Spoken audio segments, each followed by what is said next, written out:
Church apologies and reconciliation. We call upon the Pope to issue an apology to survivors, their families, and communities for the Roman Catholic Church's role in the spiritual, cultural, emotional, physical, and sexual abuse of First Nations, Inuit, and Métis children in the Catholic-run residential schools. We call for that apology to be similar to the 2010 apology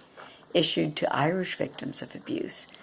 and to occur within 1 year of issuing of this report and be delivered by the Pope in Canada. 59.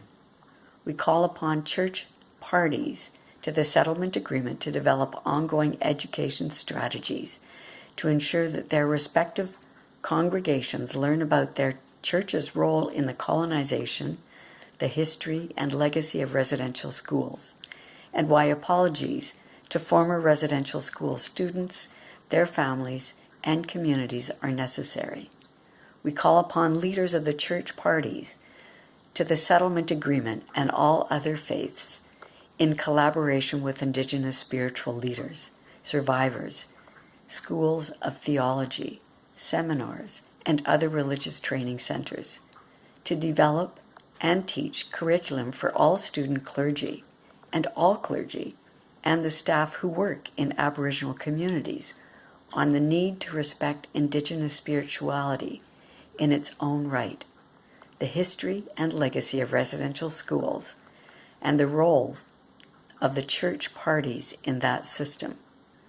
the history and the legacy of religious conflict in the Aboriginal communities, and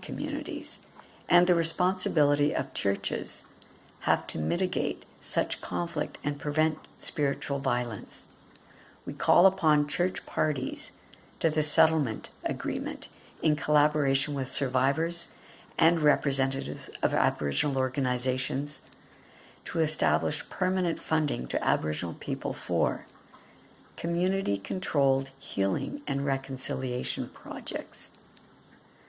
community-controlled culture and language revitalization projects,